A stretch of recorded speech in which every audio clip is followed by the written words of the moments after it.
if I can paraphrase something that he said with regards to education, he said that education is an important element in our struggle for human rights. It is the means by which our people acquire their self-esteem and thereby improve their self-respect.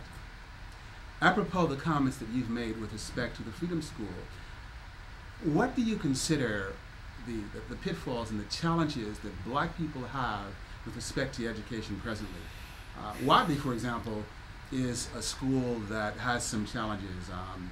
There are a number of schools which have predominant populations of people who look like you and I that are under the gun, that are in danger of being closed.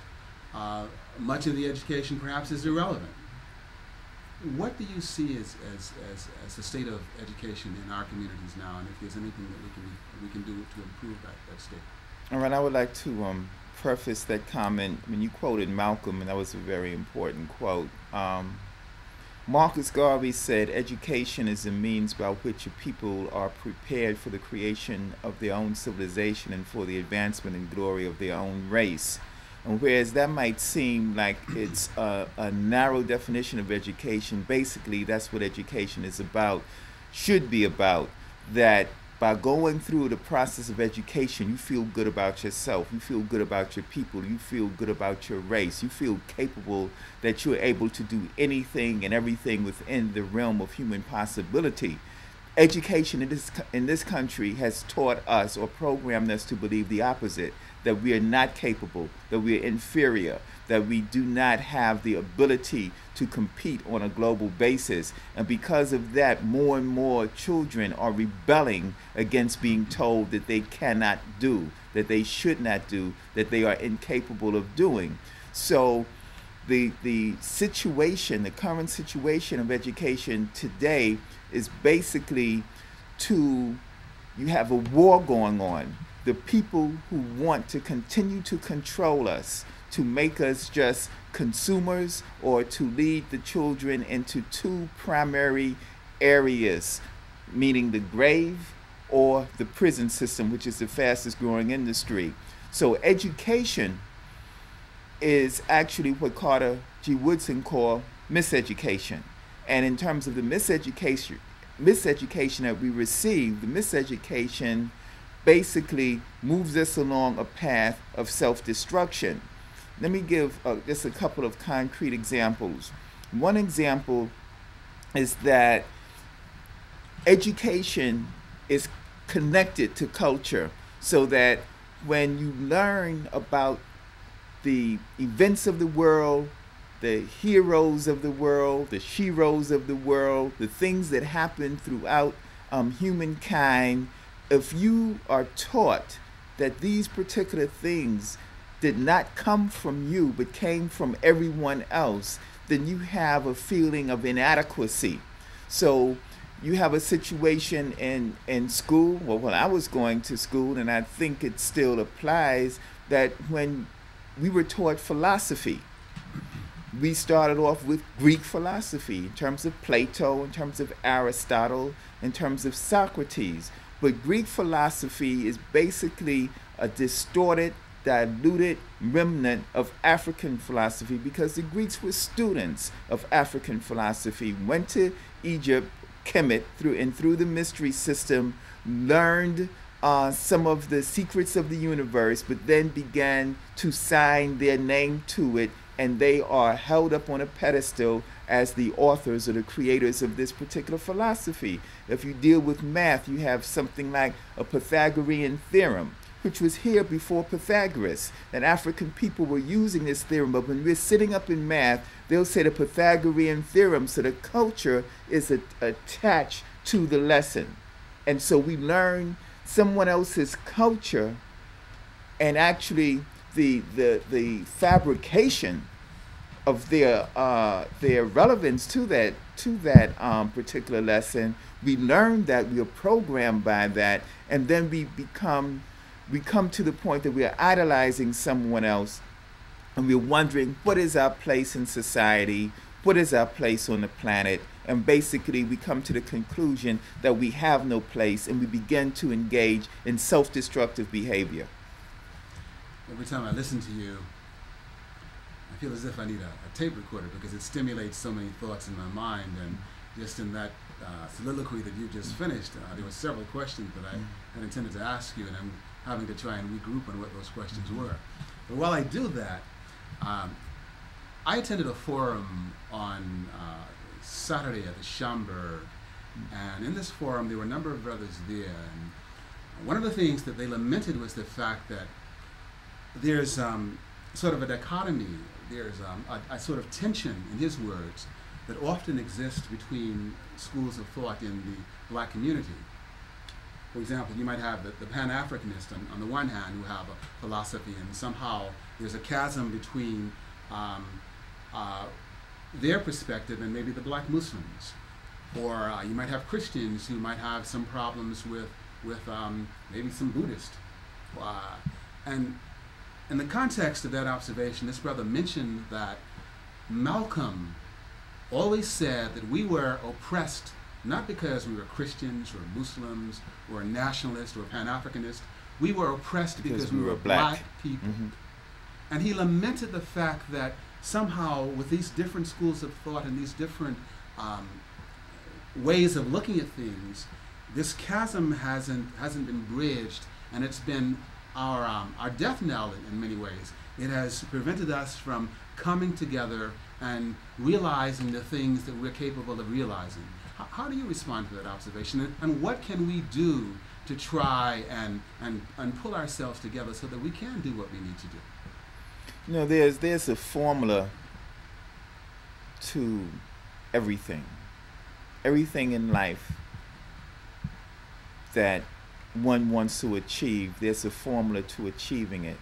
Whether it's baking a cake, creating, putting a formula together like H2O for water or NaCl for table salt.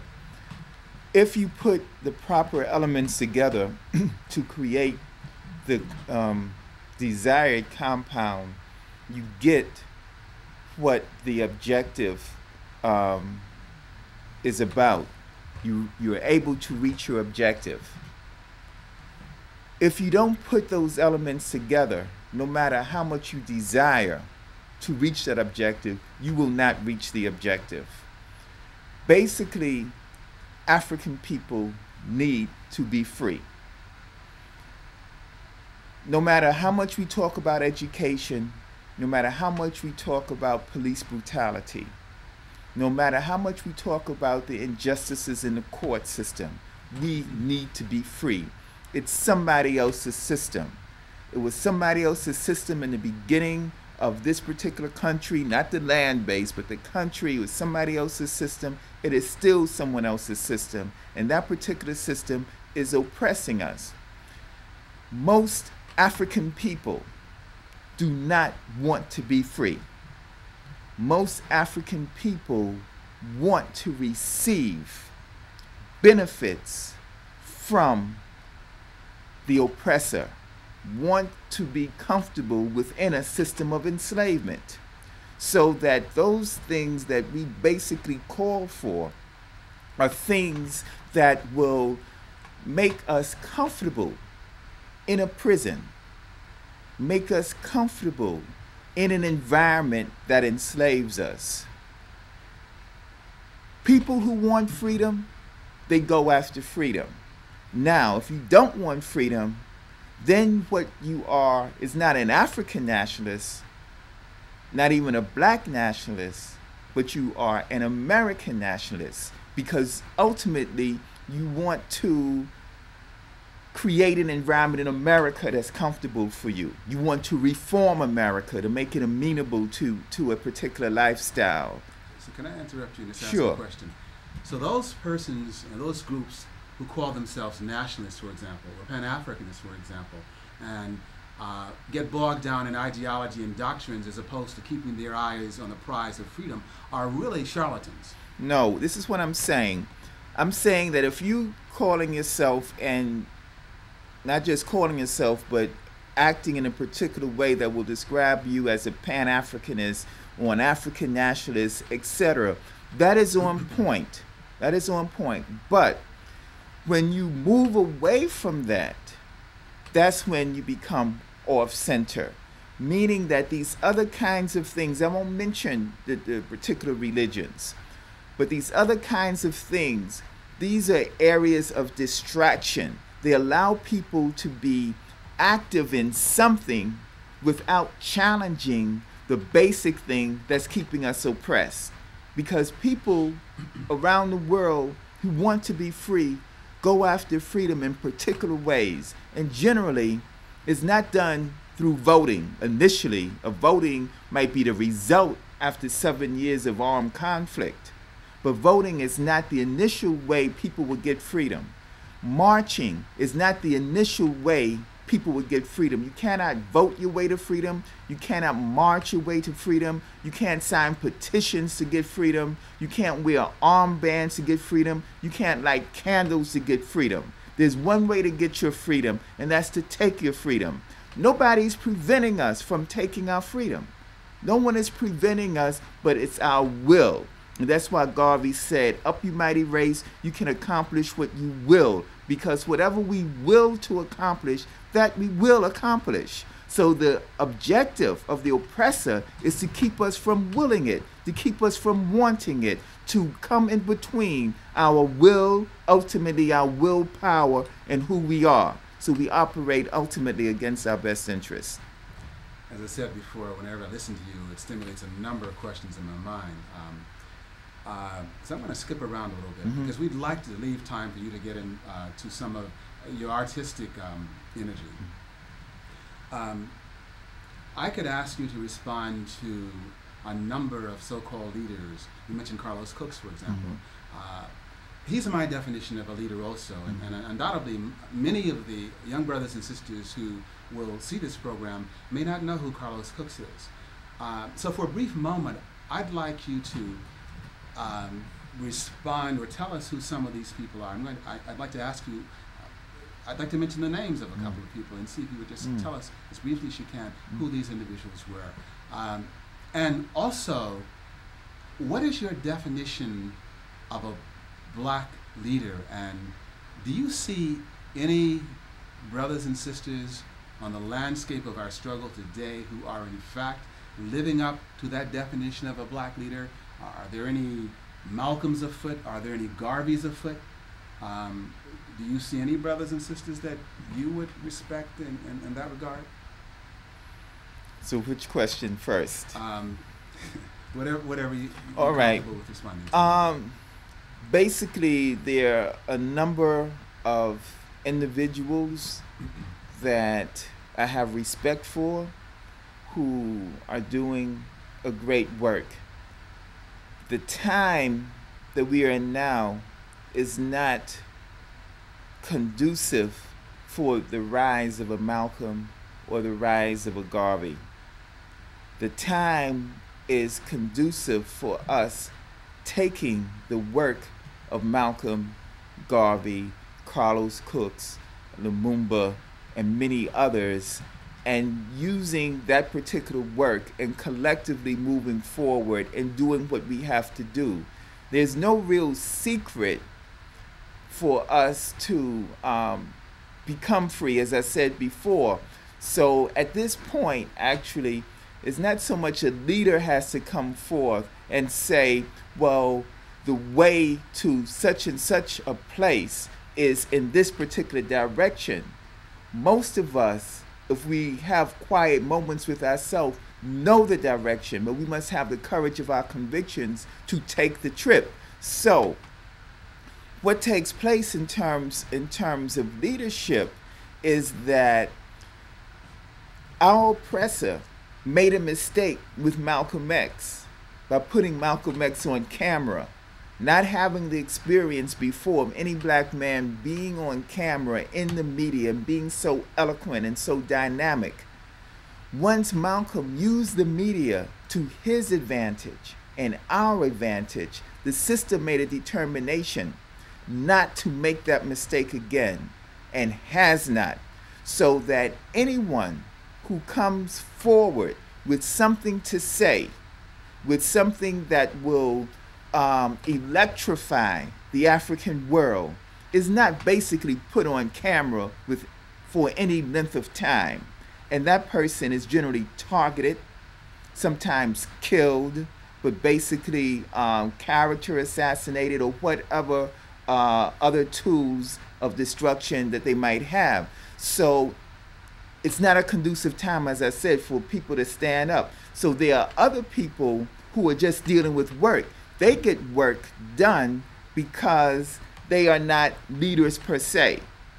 I am not a leader per se, even though some people might consider me a leader of sorts. And I'm not a leader per se because I don't have legions of people following me. One of the reasons why I've been able to do as much as I've done and get as far as I've gotten and to be 57 years old is because a lot of people have not been following me.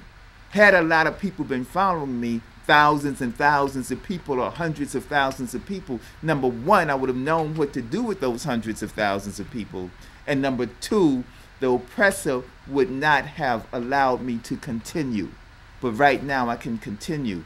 So I know I answered you by the side door. I understand that. But I'm saying there are people with leadership potential but cannot get followings because the system is basically geared and structured and designed to not let that happen. Okay, I would ditto those comments. But can you respond to, for example, the significance, or can you tell us who Carlos Cooks was? Well, Carlos Cooks was one of the primary leaders, and he predated Malcolm X. Carlos Cooks was born on June 23rd in 1913 in Dominican Republic, or Santo Domingo. He came out of a Garveyite lineage and was knighted by Garvey when he was 19 years old. Was supposed to take over the UNIA, but he was so young that he ran into certain problems and started the African Nationalist Pioneer Movement on his birthday in 1941. As I mentioned before, he's responsible for launching the Buy Black campaign. And basically he was saying that whenever we make up a residential majority in any given community, we should control the economic business life of that community. And there was generally a 90-day plan that if we would not buy from people who didn't look like us, but if they didn't look like, if the people who look like us did not have what we wanted, for us to go outside the community to make the purchase. But by all means, do not support other people inside our own community. And he used, for examples, Little Italy, Chinatown, etc. The ethnic communities that basically control the economic business life of their communities. But with us, by us not controlling the economic business life, we let everybody and anybody in the community to sell to us, to exploit us. And the result, of course, is what we see today with Harlem being taken over as we are having this particular dialogue. So he did that. He also dealt with the instituting the Marcus Garvey Day Parade. And most people know about the West Indian Day Parade, but once again, we are not West Indians. Marcus Garvey happened to come from Jamaica, so we should have one parade. And it predates the others. In addition, he had a Miss Natural Standard of Beauty contest, which was very innovative. That is, giving a prize to African women who had African features.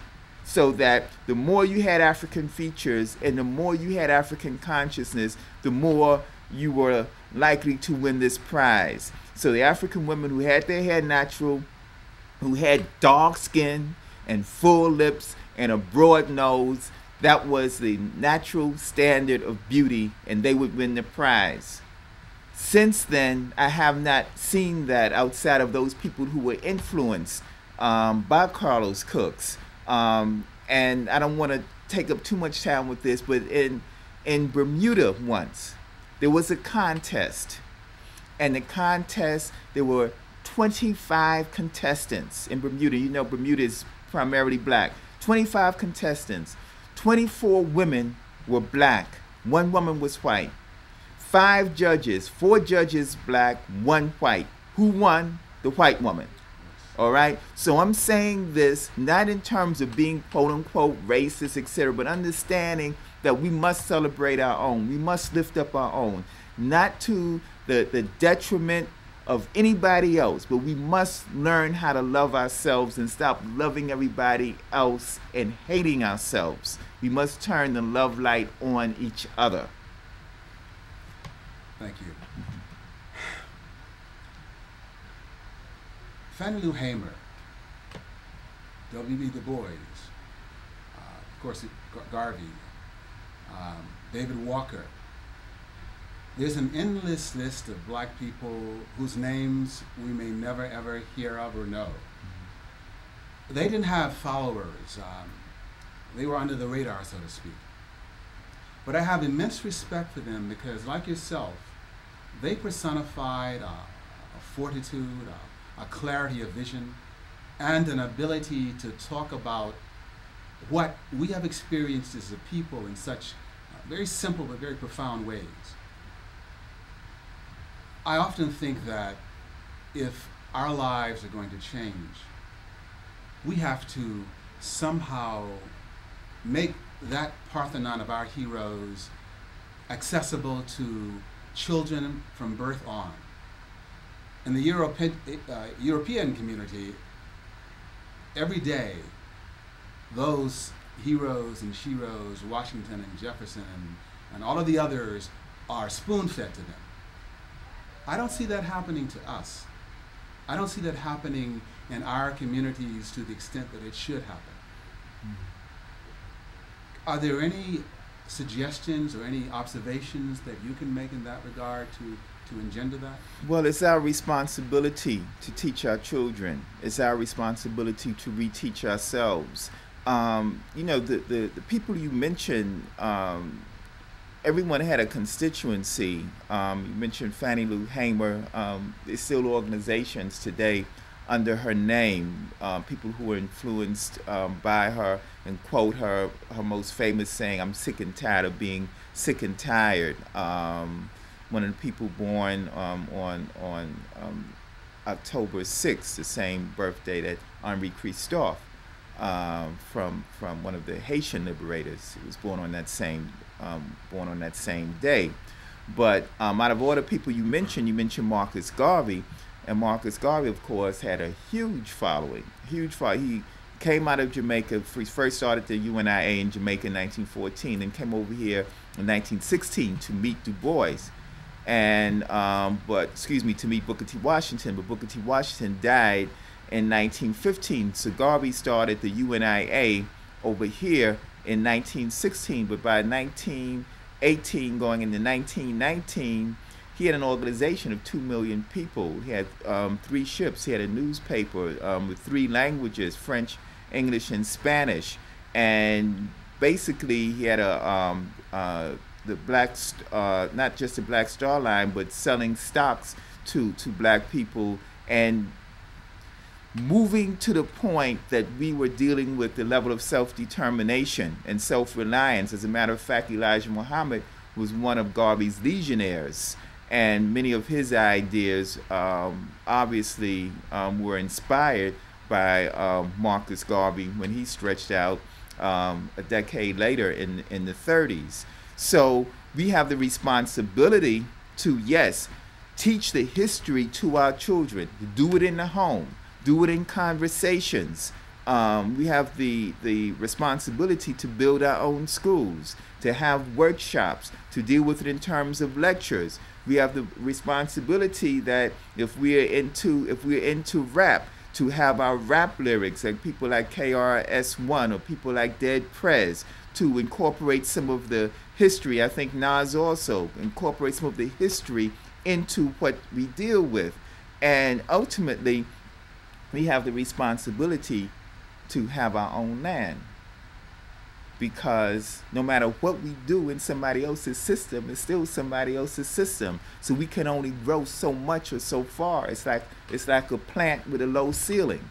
You see, this is somebody else that we need to be in our own space. We need to grow into the tree and the forest that we represent, not to be, you know, the house plant in the studio apartment. When Malcolm was killed, there were roughly 250,000 people, black people, in prison. In 2001, that number is approximately 2 million. And unless you believe that black and brown people have a greater proclivity towards evil or doing wrong, I don't. Okay. Having said that, what can we do to kind of remedy this situation? They're increasingly incarcerating brothers and sisters. Well, once again, we have to have a plan and program that we agree to and that we implement. The increased incarceration of so many of our youth is part of somebody's plan. To have this, the fastest growing industry in America is the prison complex. People are calling it the new plantation. And it is for primarily people of color, or it's for almost exclusively for people of color, generally for African people, meaning black people, and specifically for the young black man, the young black male. But more and more black women are being incarcerated. But the young black man is the most feared person on this planet, because whereas we might not know our own history, other people know our history and know what the young black man is capable of. These people do not want the young black man to become another Lumumba or Carlos Cooks or Malcolm X or Marcus Garvey or Huey P. Newton or Khalid Abdul Muhammad or Alombe Brath or Dr. Jeffries or Dr. Ben or Dr. Clark, etc. Destroying the youth. Not so much in the example of Herod to just, deal with, picking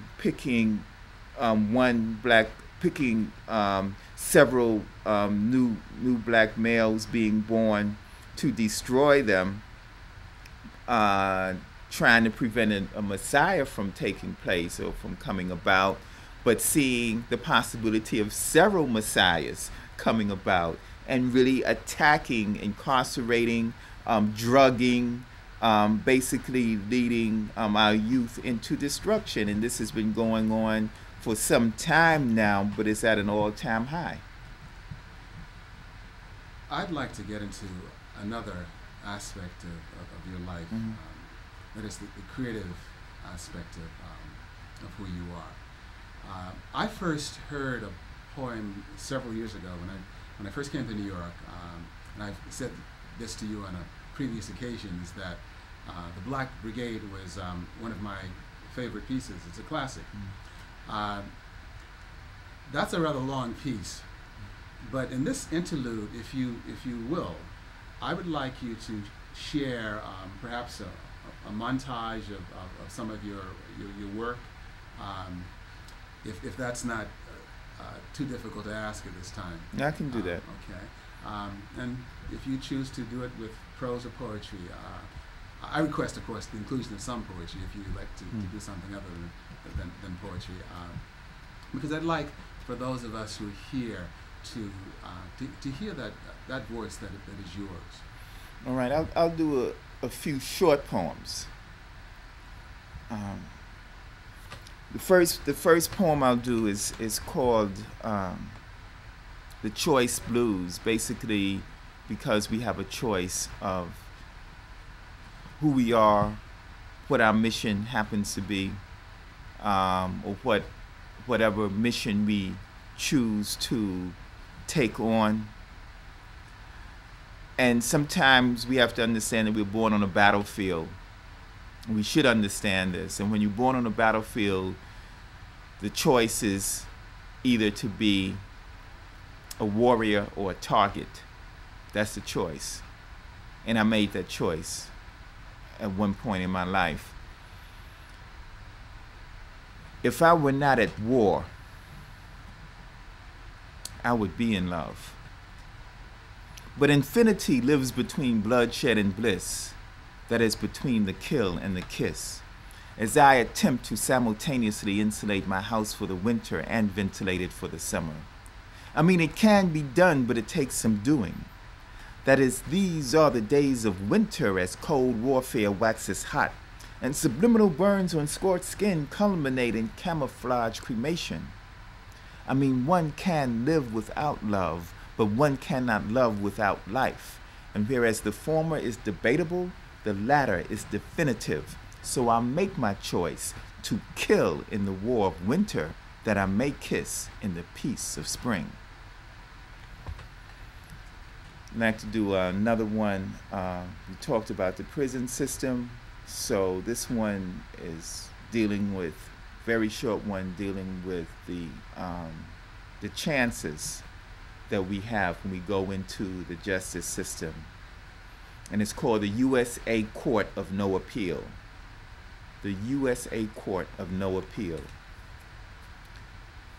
A magazine jury of 12 rounds, a prosecuting trigger and forefinger judge, a witness box casket on a tombstone stand, the accused found guilty of melanin in the first degree, a death verdict in a graveyard court, injustice sustained, objection overruled. And maybe this final one, this final short one. The people who have given up, the people whose lives do not reflect the fact that we're in a land of oppression, the people who have actually stopped struggling, who have capitulated, people who have been compromised. This is just called the obituary. Series of questions. Who silenced the cry for freedom? Where did the struggle go? What void contains the corpse of revolution? Who made formaldehyde our beverage of choice and changed our anthem to taps? Is it the carcass of courage I smell, or the decomposition of destiny? When was the magic replaced by maggots? And why do we fatten the worms? Good afternoon. Welcome to Conversations at Wadley. Our guest today is Brother George Edward Tait, a wordsmith, a freedom fighter, a critical thinker. It's my pleasure to welcome him and our audience to Conversations at Wadley. Conversations at Wadley has been a meeting place for a number of brothers and sisters who have articulated our experiences in a most profound and significant way. Marcus Garvey once said, "Now we have begun to speak, and I am only a forerunner of an awakened Africa that shall never go back to sleep again." When Marcus Garvey spoke those words were meant to extol the virtues of a brother such as this warrior that sits in our presence today. He is a poet, he is an educator, he is a man of letters, he is a musician. Today is Friday, May the 25th. It's my pleasure to welcome all of you to Conversations at Wadley. It's my honor to be here. Brother Tait, I'm gratified and humbled by your presence. I'd like to begin with a reference to a brother whose birthday was celebrated last Saturday. As you know, last Saturday was Malcolm X's birthday. Yes. Malcolm was our living courage, our living manhood. And when I think of Malcolm, I tend to measure the lives of many of our so-called leaders by the standard that Malcolm set. If you would, could you please assess Malcolm's importance to the struggle and liberation of black people in this country, and indeed throughout the diaspora? Well, Malcolm X was extremely significant, one of the most significant leaders of the 20th century. And to understand the level of his significance, one needs to go back to the time that he emerged as a leader. And that was in the very, very late 50s, very, very early 60s. You're talking about 1959, 1960, 1961, 1962 when he emerged. At that time, at that particular juncture in our history, there was very little evidence of leadership. We had people, to be certain, people, magnificent individuals like a Carlos Cooks and others who were in the community. But the focus of the community was not on liberation. The focus of the community was not on moving forward and improving in any kind of African context. So consciousness, nationalism was basically part of a small group of people who had the wisdom, the understanding enough to read, to study, etc. Malcolm came along and made it popular. He made it popular because TV cameras assaulted him. And when TV cameras assaulted him, he defended himself with such brilliance, such intelligence, such manhood, and as you said, such courage, that what happened was that we received on television a great representative of African people, and we felt inspired by it. Apropos of those comments, I've never known you to punk out. I came to New York about 15 years ago, and you've always been in the vanguard of our struggle. And as I said before, I've never ever known you to punk out about anything. What gave you your voice? You could just as easily have become someone whose highest aspiration was to wear a Rolex watch or Brooks Brothers suit. But somehow there was something within you or within your experiences that led you down a different path. It caused you to become the person that you are. And what were those factors?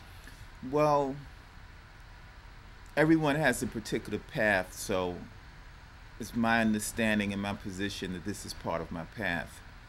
In addition, my father was an African nationalist. My father was a Garveyite. I didn't know it coming up in the Lincoln Projects. I wasn't aware of this. But I came across some of his writings that he wrote for the African magazine. He eventually became managing editor of the African magazine.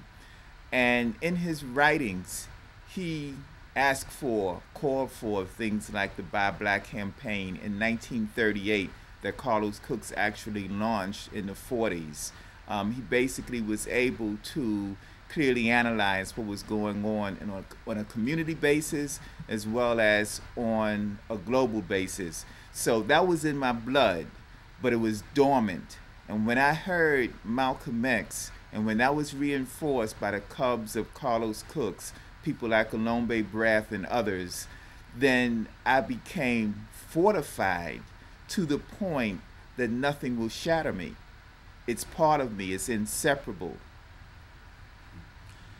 Earlier, we were talking about one of the initiatives that you started about 10 years ago, and you can correct me if I'm wrong. That initiative being, among others, the Liberty Lounge.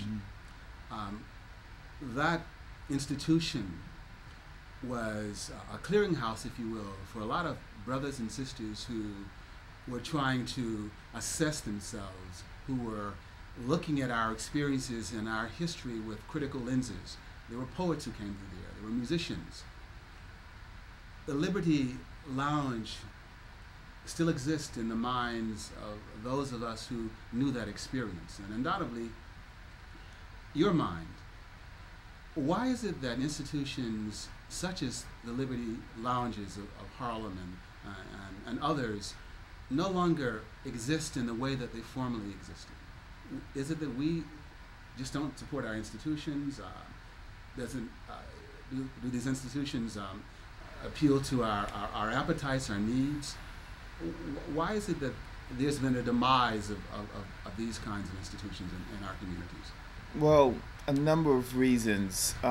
During the 60s, when certain institutions rose up, cultural institutions, a few educational institutions, what would happen would be those institutions were reinforced by a groundswell of activity, so that if someone had a cultural institution, if someone had a theater, let's say, then that theater would be reinforced by literature that was coming out, by speakers, by representation on the television of people like initially Malcolm X, eventually people like Huey P. Newton and others, and clearly in addition Martin Luther King. So struggle, culture, consciousness, these kinds of things were in the air. So there existed a modicum of longevity. And in terms of a modicum of longevity during that particular period, before COINTELPRO came and really assaulted it and fragmented it, basically people were energized and invigorated. When the Liberty Lounge took place, there wasn't that system where connections took place. So with the Liberty Lounge, it seemed like something that was different than where the community was going or where the community actually was. So there wasn't that much of a support system around the Liberty Lounge. The Liberty Lounge was one of the institutions developed when I was administrator of African Nationalist Pioneer Movement. That organization was initially founded by Carlos Cooks in 1941, and I became the fourth administrator of African Nationalist Pioneer Movement. So the Liberty Lounge was a place where we could have cultural presentations. The people claimed they wanted that, but in an atmosphere that was free from smoke, free from alcohol, free from meat, and basically in a holistic atmosphere, and free from even negative music or negative presentations. So many of the people wanted to have a cultural institutions, but were not ready to change their lifestyle, was not ready to change their patterns of behavior to really support it on that particular level. At the same time, there was also African Freedom School that we initiated, offering courses like aeronautics, metallurgy, agriculture in the community on 125th Street, because these were nation-building skills to take us forward, to move us higher. But once again, many of the people were not ready to support that. So basically, yes, it is a memory, but the struggle continues because there are other people doing other things, and we as a people continuously move forward, whether one person is in a quote-unquote leadership role or another. We cannot be stopped. I ask you to conclude with advice, if you have any, for our young people. What can you say to them that will empower and encourage them to continue the struggle? Read, research, read, think, research, read, examine, evaluate, reflect, read, research, read, reflect. Nipsey Russell, the comedian, was on Gil Noble once and was asked about the secret that he had in terms of being able to be an intellectual comedian and not subjecting himself to a lot of the kind of raucous comedy that was and ribald comedy that was prevalent, and how did he have so much knowledge and so much insight, etc. And Nipsey Russell said his secret was the Dewey Decimal System. And basically this is a system that is in most of our communities, or we have access to it, and it's free. We don't have to pay one dime to go in. And the books that will lead us to ourselves, and the books that will lead us to our future. Young people must use their minds. They must think. They must understand that they are born with 100 billion brain cells. And even though everyone loses 100,000 every day, if they live to be 100 years old, they'll still have 96 billion, 350 million brain cells left. That each brain cell could make 60,000 connections. That their brain capacity has been computed to 2.8 times 10 to the 20th power, or having the capacity to read 10 million volumes of books, 1,000 pages each. This is the capacity of the brain. But of course, we are discouraged from reading, and we have to re-energize ourselves, refocus ourselves, because young people, they represent our future. The creativity, the strength, the power, the intelligence, no matter what the young people are doing, is always there. The light is always there. We see that they are brilliant. They have to be directed. They have to learn how to direct themselves. They have to grow. They have to motivate themselves, and we have to help motivate them. And one of the primary things we can do is to not give up. You know, whether we're 57 or whether we're 75, we have to not give up. We have to, in short, lead by example, because they will look at us, and they are looking at us to see what we are doing, and they learn by watching us. So in addition to the books that they are reading, they also read us. So we have to make certain that our book is the book that we don't mind being read by the youth.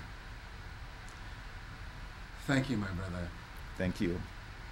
It is said that ye shall know the truth, and the truth shall make you free. You've brought some truth to us this afternoon. We appreciate that. We love you. We applaud you. And hopefully you will be gracious enough to come back again. It would be my honor.